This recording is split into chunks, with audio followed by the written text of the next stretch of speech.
Bismillahirrahmanirrahim. Assalamualaikum warahmatullahi wabarakatuh.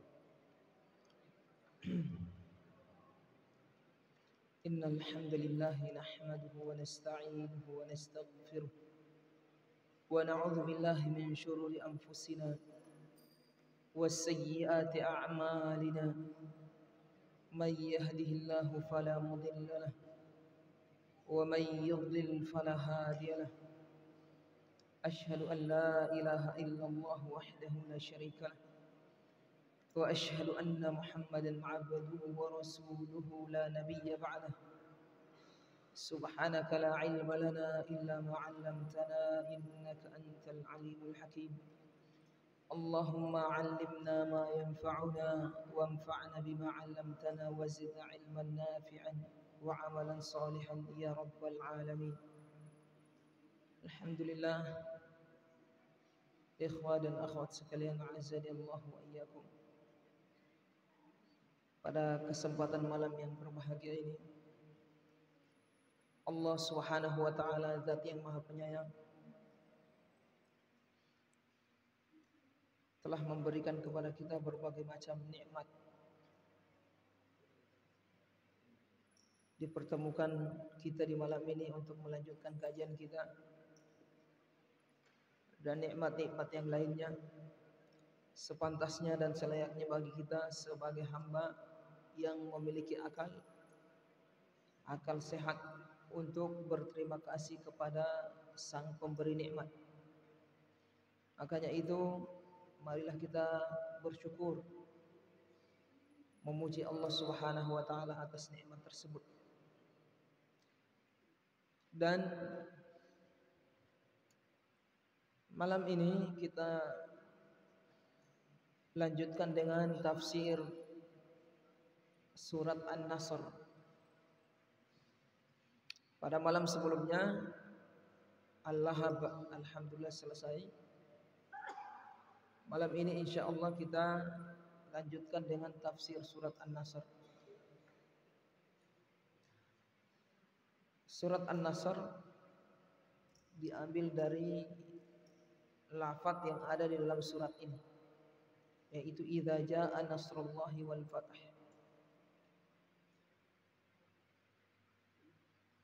Baik, mari kita baca dan kita simak.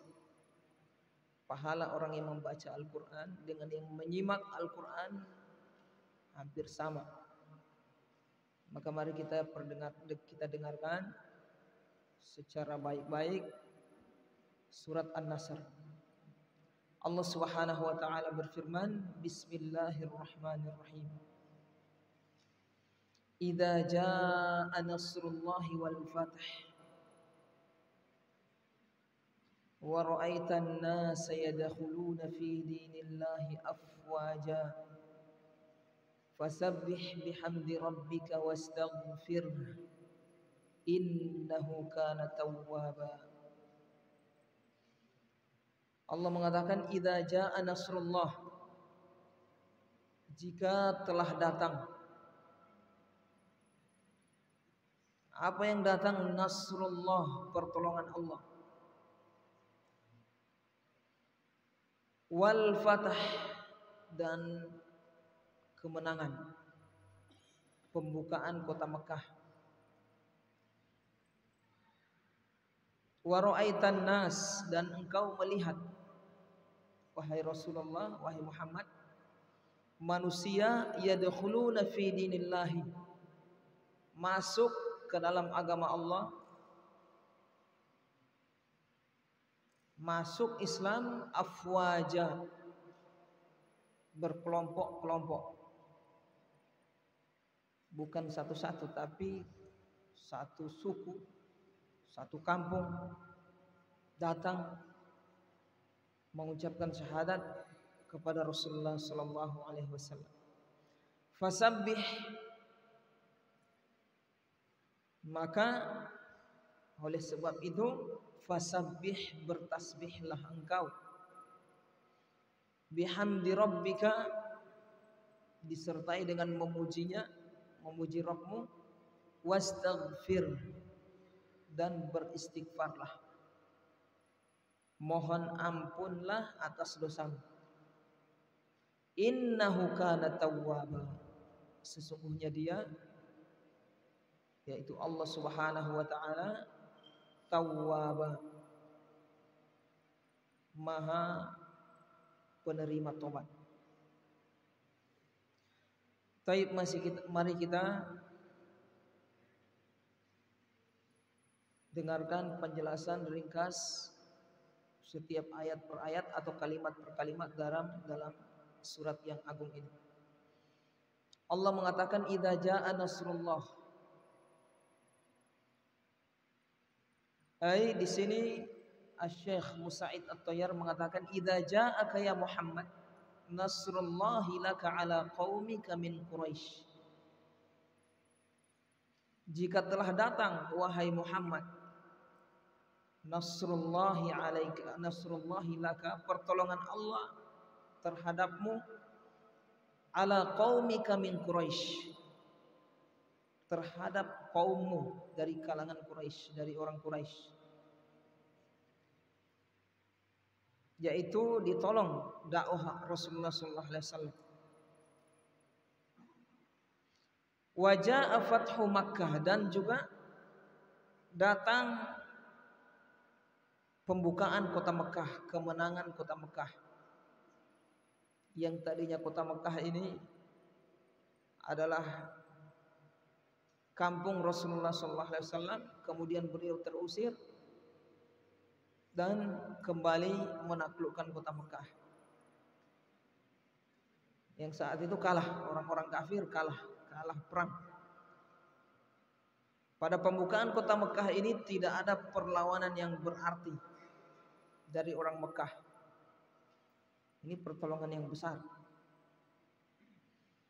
Wa jaa fathu Makkah, datang pembukaan kemenangan kota Mekah. Wa ra'aita qabail Arab tadkhulu fil Islam jama'atin tilwa jama'at, dan engkau melihat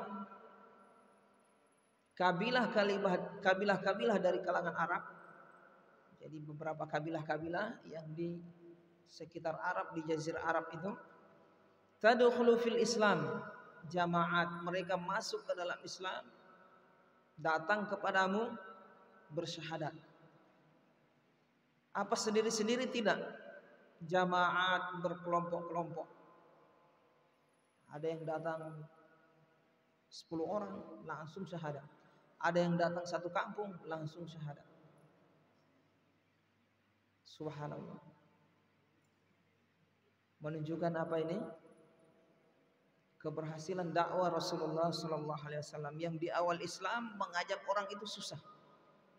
Mengajak orang masuk Islam itu susah, dapat intimidasi, dihalang-halangi. Namun ini pada saat pembukaan kota Mekah, setelah itu kabilah-kabilah Arab masuk Islam tanpa ada paksaan. Subhanallah. Fa'lam annahu qad dana ajaluka, maka ketahuilah sesungguhnya ajalmu telah dekat. Dari surat An-Nasr ini menunjukkan ajal Rasulullah sallallahu alaihi wasallam telah dekat. Karena dakwah beliau sudah berhasil. Jihad demi jihad, dakwah demi dakwah, utusan demi utusan diutus ke beberapa negeri untuk mendakwahkan Islam. Banyak kota yang ditaklukkan. Dakwah Rasulullah berhasil. Kalau berhasil begini menunjukkan ajal beliau sudah dekat. Dan ini ditafsirkan oleh Abdullah ibnu Abbas ketika Umar bin Khattab mengumpulkan para sahabat. Pembesar-pembesar sahabat dikumpulkan. Umar ingin mengetes kecerdasan ilmu siapa ini? Ibnu Abbas. Ditanya sahabat yang lain, apa tafsir idza jaa nasrullahi wal fath, dan seterusnya. Semua sahabat mengatakan itu kemenangan dakwah Rasulullah, puncak dakwah Rasulullah. Kemudian perintah kepada Rasulullah untuk bertasbih, mendekat diri kepada Allah, istighfar. Ketika giliran ditanya kepada Abdullah bin Abbas, beliau mengatakan hadza ajalu Rasulillah sallallahu alaihi wasallam. Ayat ini menunjukkan dekatnya ajal Rasulullah sallallahu alaihi wasallam. Kata Umar, nah ini tafsir yang benar. Jadi ayat ini menunjukkan ajal Rasulullah sudah dekat saat itu. Fa'akthir min talabil maghfirati min rabbik, maka perbanyaklah meminta ampun dari Rabbmu. Wa min dzikrihi bi awsafil kamal allati tadullu ala hamdika iyyahu. Dan memperbanyak zikir dengan menyebutkan sifat-sifat kesempurnaan Allah yang menunjukkan itu adalah pujian untuk Dia. Innahu subhanahu yarji'u li 'abdihil muti' bitaubah. Ketahuilah sesungguhnya Allah itu adalah zat yang maha penerima tobat. Siapapun yang melakukan dosa sebesar apapun, sebanyak apapun, sesering kali apapun, jika dia kembali kepada Allah, Allah terima. Fayatubu alaihi, Allah terima tobatnya. Wa kana sallallahu alaihi wasallam katsiral istighfari wal hamdi ba'da nuzuli hadhihi surah. Dan Rasulullah sallallahu alaihi wasallam, perhatikan. Dan Rasulullah sallallahu alaihi wasallam setelah turun ayat ini, turun surat ini, surat yang agung ini, beliau banyak beristighfar. Sampai diceritakan beliau dalam sehari semalam itu istighfar sampai 100 kali. Dan banyak memuji Allah Subhanahu wa taala setelah turunnya ayat yang mulia ini. Taib, idza jaa nasrullahi wal fath, jika telah datang pertolongan Allah dan pembukaan kota Mekah. Berapa keutamaan yang Allah beri kepada Rasulullah ini? Kemenangan, keberhasilan dakwah. Di antaranya yang paling puncaknya adalah menguasai kota Mekah. Pasca setelah penguasaan kota Mekah, orang masuk Islam berbondong-bondong.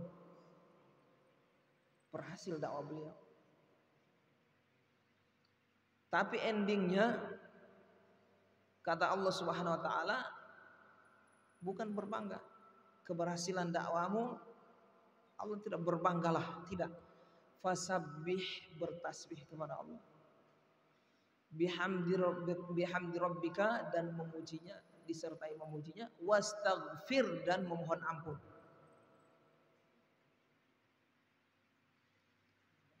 Padahal Rasulullah SAW dalam ayat yang mulia ini tidak berbuat dosa, tidak sedang melakukan dosa, kesalahan, tapi sedang apa? Beramal. Berjuang untuk Islam, berjuang untuk agama Allah, berjuang untuk menyelamatkan manusia dari kegelapan menuju cahaya, dari kegelapan syirik yang akan membuat mereka kekal di dalam neraka sehingga bebas dari kekekalan api neraka. Berhasil dakwah Rasulullah, berhasil. Tapi ingat, Allah Subhanahu wa taala menyuruh bertasbih, istighfar. Apa yang kita petik, faedah yang kita petik dari ayat yang mulia ini, surat yang agung ini, bahwasanya yang pertama, istighfar itu tidak mesti dalam perkara dosa, tapi juga dalam perkara amalan. Makanya setelah sholat kita disyariatkan untuk istighfar, padahal tidak berbuat dosa. Assalamualaikum warahmatullahi wabarakatuh. Assalamualaikum warahmatullahi wabarakatuh. Astagfirullah, astagfirullah, astagfirullah. Istighfar. Berarti istighfar ini ada dua macam. Ada istighfar dari dosa, ada istighfar dari amalan. Istighfar dari dosa semua orang paham. Tapi istighfar dari amalan ini apa fungsinya? Rahasianya, hikmahnya. Di antara hikmahnya adalah agar kita tidak berbangga dengan amalan tersebut. Sehebat apapun amalan kita, sehebat apapun tauhid kita, sehebat apapun infak kita, sehebat apapun dakwah kita, ikhlas apapun, bagaimanapun amalan kita, hafal Al-Quran kita, belajar kita, duduk kita di majelis, zikir kita, zikir yang dahsyat, ingat tidak ada apa-apanya. Istighfar, astagfirullah. Lihat Rasulullah SAW. Setelah puncak dakwah berhasil, berhasil dakwah. Disuruh apa? Istighfar, istighfar ente, wastaghfir. Supaya tidak apa? Bangga dengan amalan tersebut. Artinya sehebat apapun amalan kita, ingat tetap di bawah. Tidak menandingi bagaimana ibadah yang sebenarnya, hakikatnya. Tidak bisa. Nah ini Rasulullah itu istighfar. Artinya kita juga harus seperti itu. Karena syariat perintah untuk Rasulullah, perintah kepada Rasulullah dari Allah juga perintah kepada umatnya. Secara pengikut, sebagai pengikut. Kecuali ada dalil khusus yang mengkhususkan ini khusus Rasulullah, tapi ini tidak ada dalil. Artinya umum. Ini perintah untuk Rasulullah, ini wastaghfir ini kan bahasanya untuk satu orang. Fasabbih, bertasbihlah engkau, satu orang. Bihamdi rabbika, engkau. Wastaghfir, memohon ampunlah engkau. Tapi difahami oleh para ulama, ini umum untuk seluruh umatnya. Umat Rasulullah SAW. Rasulullah saja diperintah seperti ini, apalagi kita. Itu rahasianya kenapa kita setelah sholat disuruh istighfar oleh Allah Subhanahu Wa Taala. Astagfirullah.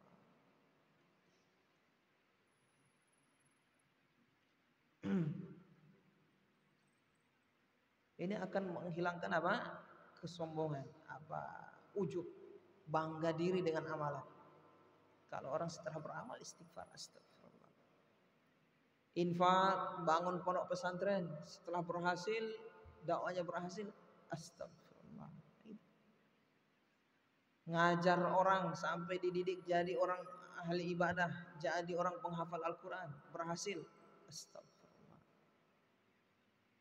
Hafal Al-Quran, dia menghafal setelah hafal Al-Quran, astagfirullah. Begitu.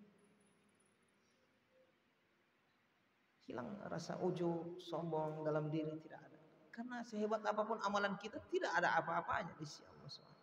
Wastaghfir, mohon ampun. Innahu kana tawwaba. Kemudian di penghujung ayat Allah Subhanahu wa taala memperkenalkan kepada kita nama yang agung. Nama Allah yang mulia. Termasuk Asmaul Husna yang paling bagus, yang paling indah, yaitu Tawwaba. Termasuk Asmaul Husna. Perhatikan. Tawwaba. Apa artinya Tawwaba? Maha banyak menerima tobat. Karena Tawwab ikut wazan fa'al. Fa'al. Makanya kita hafal itu fa'alul lima yurid. Ikut wazan fa'al. Qatil orang yang membunuh, tapi kalau wazan fa'al, qatal berarti tukang bunuh. Banyak bunuh orang. Taib menerima tobat. Kalau tawwab banyak menerima tobat.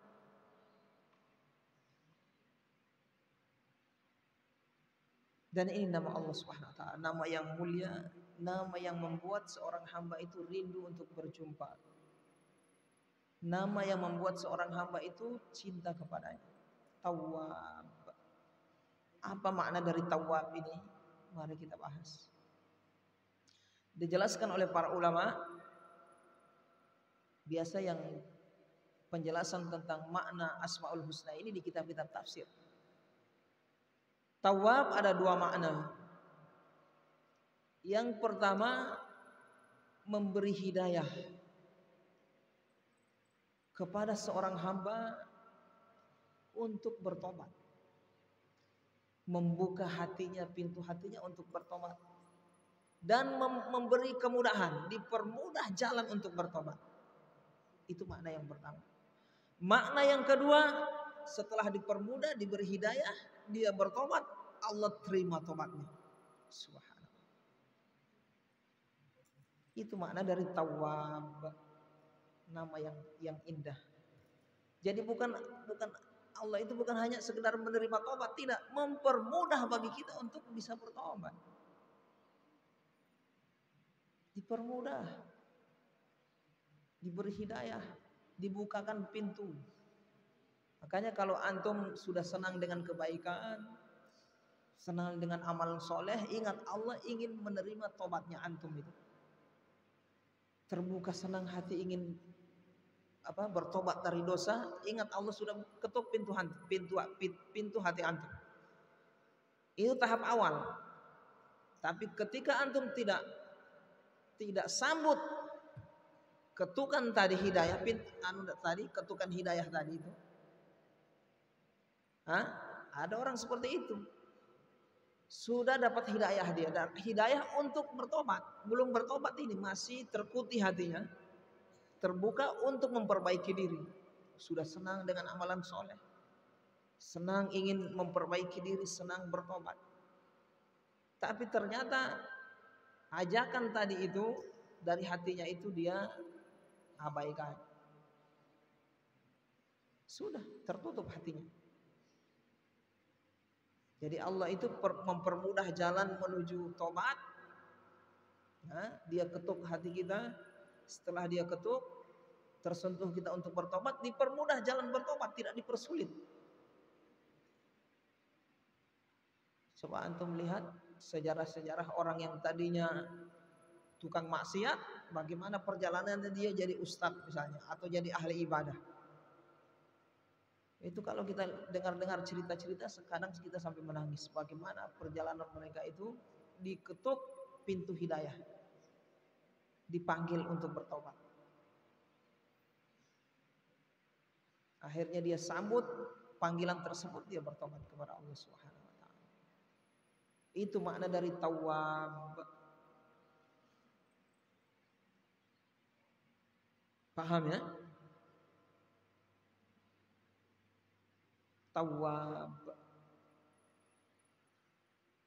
Tawwab banyak menerima tobat. Banyak dari sisi apa ini Ustaz? Banyak menerima tobat dari sisi apa? Dari sisi jumlah makhluk yang berbuat dosa. Yang kedua, dari sisi seringnya makhluk itu berbuat dosa, kadang dosa yang sama. Subhanallah. Antum melihat hamba Allah yang di muka bumi ini berapa miliar, berapa triliun manusia, jin. Berapa yang berbuat dosa? Tiap satu orang saja kalau mau dihitung dosanya tidak bisa terhitung kan? Dosa terus. Ada yang orang hidupnya mulai dari setelah dia balik dosa terus sepanjang hidup. Namun di penghujung hidupnya Allah beri hidayah, dia bertobat kepada Allah. Cuma jarak sekitar 6 bulan dia bertobat, dia meninggal.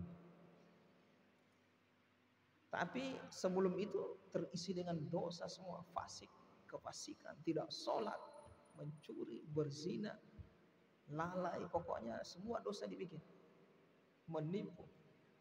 Begitu di akhir hidup diberi hidayah oleh Allah, dia perbaiki hidupnya, dia bertobat kembali kepada Allah, sholat 5 waktu. Setelah itu beliau meninggal.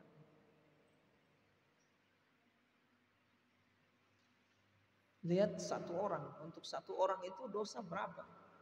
Belum 2 orang, belum 3 orang, 4 orang, hitung saja kali. Kalau seandainya Allah ini makhluk seperti kita, mungkin sudah tidak bisa hidup. 1 orang 2 orang saja melakukan kesalahan, Iya, satu dua kesalahan, tapi sudah sering melakukan kesalahan, kadang susah kita untuk memaafkan. Memaafkan susah. Minta maaf, bikin dosa yang sama, minta maaf, bikin dosa yang sama, minta maaf. Ya, tapi kalau selama-lama sudah. Kadang manusia kalau dia maafkan, tapi masih di dalam hatinya menyisakan sesuatu. Lain dengan Allah Subhanahu wa taala. Setelah hamba itu minta ampun, bertobat, dia terima tobat, Allah hapus dosanya, Allah sayang itu orang. Tidak tersisa apa-apa, sayang. Beda dengan manusia. Antum minta maaf sama orang, dia melakukan kesalahan. Orang yang melakukan kesalahan. Ada orang melakukan kesalahan, dia minta maaf, bisa jadi antum maafkan, tapi apakah bisa antum sayangi setelah itu? Belum tentu. Namun Allah Subhanahu wa taala Tawwab. Makanya di beberapa ayat itu Allah sering gandengkan Tawwab dengan Rahim. Innahu wa kana Tawwabar Rahima. Ada ayat yang akhirnya itu Tawwabar Rahima. Tawwab, Maha penerima tobat, banyak menerima tobat. Kemudian Rahima, Maha penyayang. Habis diterima tobat, disayangi. Subhanallah. Zat yang sifatnya seperti ini, apa tidak membuat kita cinta kepada Allah? Rindu berjumpa. Bersemangat kita meraih apa yang ia janjikan. Zat yang maha indah, Allah Subhanahu wa ta'ala. Jadi lewat ayat ini dia perkenalkan dirinya siapa? Innahu kana tawwaba. Sesungguhnya dia Allah Tawwab, maha penerima tobat, maha banyak menerima tobat. Banyak membuka pintu hati seorang hamba untuk bertobat dan mempermudah baginya jalan menuju tobat. Setelah dia bertobat, Allah terima tobatnya. Itu makna dari Tawwab. Subhanallah. Jadi memang orang yang tidak bertobat, tidak mau bertobat, memang orang yang memang hatinya sudah keras sekali. Keras. Kenapa? Karena Allah sering membuka pintu hidayah. Sering membuka pintu hidayah, sering mengetuk seorang hamba. Wallahu yad'u ila daris salam. Allah itu menyeru hambanya itu ke daris salam, ke surga. Namun hamba itu yang tidak mau. Makanya orang yang memang masuk neraka, kekal di dalam neraka, itu orang yang memang sudah tidak ada peluang untuk masuk rahmat, kasih sayang. Orang kafir mati dalam kekafirannya, memang orang yang memang sudah tertutup pintu rahmat. Makanya dia kekal di dalam neraka. Wal'iyadzubillah, mudah-mudahan kita tidak termasuk orang seperti itu. Orang yang masih dibuka pintu rahmat oleh Allah Subhanahu wa taala. Kemudian kita masuk surat yang berikutnya. Surat Al-Kafirun. Suratul Kafirun. Allah Subhanahu wa taala berfirman, "Qul ya ayyuhal kafirun." Katakanlah wahai Rasulullah, ya ayyuhal kafirun, wahai orang-orang kafir. La a'budu ma ta'budun. Aku tidak akan menyembah atau tidak menyembah ma ta'budun, apa yang kalian sembah. Wala antum 'abiduna ma a'bud, dan kalian bukan penyembah apa yang aku sembah. Wala ana 'abidum ma 'abadtum, dan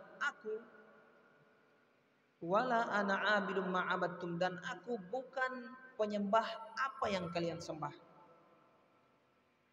Wala antum 'abiduna ma a'bud, dan kalian bukan penyembah apa yang aku sedang sembah atau apa yang aku sembah.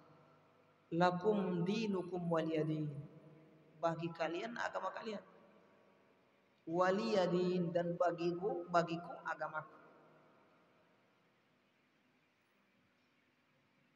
Kata beliau, hukiya fi sababin nuzuliha anna Quraisyan talabat minar rasuli sallallahu alaihi wasallam ay ya'budu asnamahum sanatan wa hum ya'buduna ilahahu sanatan fa anzalallahu hadhihi surata bara'atan minal kafirin wa ibadatihim. Dihikayatkan, kata beliau, dihikayatkan sebab turunnya ayat yang agung ini, yaitu bahwasanya orang-orang Quraisy setelah putus asa mengajak Rasulullah SAW, menghalangi dakwah Rasulullah, berbagai macam cara mereka lakukan agar dakwah Rasulullah ini terhalangi, mentah, tidak diterima, mandek, tidak jalan. Akhirnya mereka atur baik, minta mau atur baik dengan Rasulullah SAW. Saling legowo. Wahai Muhammad, begini saja,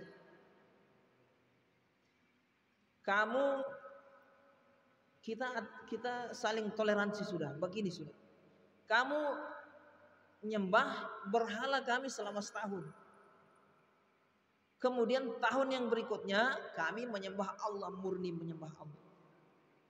Bagaimana? Bisakah? Ini mau minta apa ini? Mau supaya tidak saling mengganggu antara dakwah Rasulullah dengan dakwah orang-orang Quraisy saat itu, para penyembah berhala. Jadi mereka minta kepada Rasulullah supaya menyembah berhala mereka selama setahun. Dan setelah itu mereka setahun berikutnya menyembah murni hanya kepada Allah. Fa anzalallahu, lalu turunlah ayat yang mulia ini. Qul, katakanlah wahai Rasulullah, wahai Muhammad, kepada orang kafir itu. Ya ayyuhal kafirun, wahai orang kafir, para penyembah berhala, orang-orang musyrik yang tidak beragama dengan agama Islam, yang mempersembahkan ibadahnya kepada selain Allah. La a'budu ma ta'budun, aku tidak menyembah apa yang kalian sembah. Tidak. Aku tidak menyembah apa yang kalian sembah. Wala antum abiduna ma a'bud, dan kalian juga bukan penyembah apa yang aku sembah. Maksudnya di sini kalian bukan penyembah yang aku sembah, yaitu secara murni. Karena orang-orang kafir Quraisy mereka juga menyembah Allah,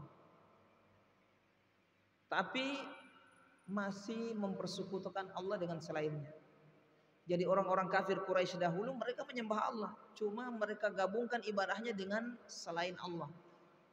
Masih nyembah berhala, nyembah wali-wali, nyembah Lata, Uzza, Manat, Hubal, dari berhala-berhala yang mereka sembah. Mereka jadikan sebagai perantara untuk memenuhi hajat mereka kepada Allah Subhanahu wa taala. Jadi mereka nyembah Allah, tapi mereka persekutukan Allah dengan nyembah selain Allah.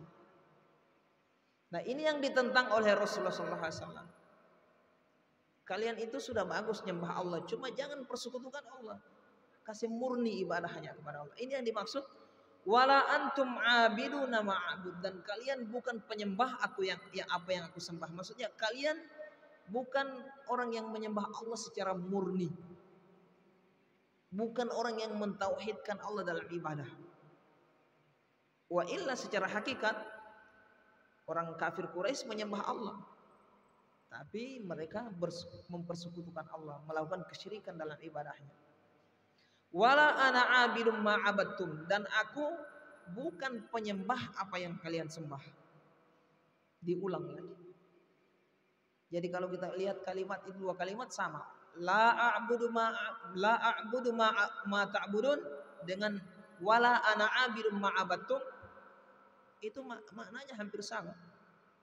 Cuma bedanya kalau kalimat yang pertama la a'budu ma ta'budun itu jumlah fi'liyah. Kalau kalimat yang kedua wala ana 'abidum ma 'abadtum jumlah ismiyah. Dalam bahasa Arab, kaidah bahasa Arab atau balaghah, jumlah fi'liyah ada unsur masih perubahan. Kalau jumlah ismiyah tetap bermakna tetap, tidak berubah. Jadi ini penegas. Wahai orang kafir Quraisy, aku tidak akan menyembah, aku tidak pernah menyembah dan tidak akan menyembah zat yang apa yang kalian sembah.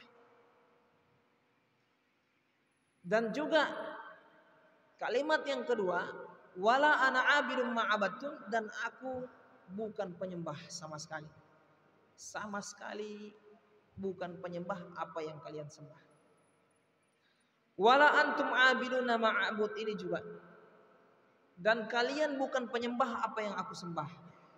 Terulang-ulang 2 kali sebagai taukid, penegas. Wahai orang kafir Quraisy, kalian itu bukan penyembah Allah. Wahai orang kafir Quraisy, kalian bukan penyembah Allah. Karena kalian masih melakukan kesyirikan dalam ibadah kalian. Lakum dinukum waliyadin. Bagi kalian agama kalian dan bagiku agamaku. Lakum di sini bukan bermakna pembolehan sebagaimana yang dipahami oleh sebagian kelompok liberal. Jadi orang-orang liberal mengambil ayat ini dengan dalil boleh agama lain. Boleh agama lain itu jangan disalahkan. Karena Allah mengatakan lakum dinukum waliyadin. Bagi kalian agama kalian, bagiku agamaku. Tidak ada la ikraha fid din, tidak ada paksaan dalam beragama. Mereka pahami apa? Berarti orang itu mau Kristen, mau Hindu, mau Buddha, mau Yahudi, sama saja. Islam sama, banyak jalan menuju Roma. Karena dalam ayat ini Allah seakan-akan atau Allah membolehkan lakum bagi kalian agama kalian dan bagiku agamaku.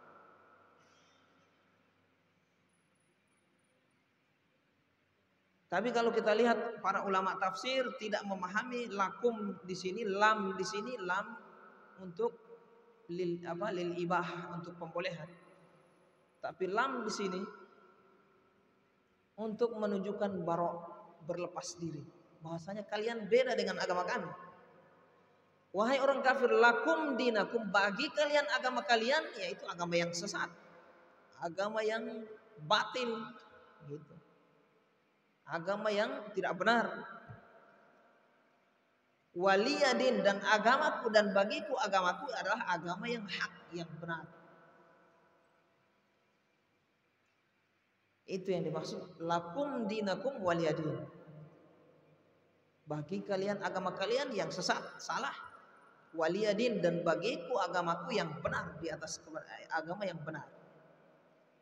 Siapa yang memeluk agama selain Islam, maka tidak akan diterima agama tersebut darinya, dan di akhirat dia akan menjadi orang yang merugi.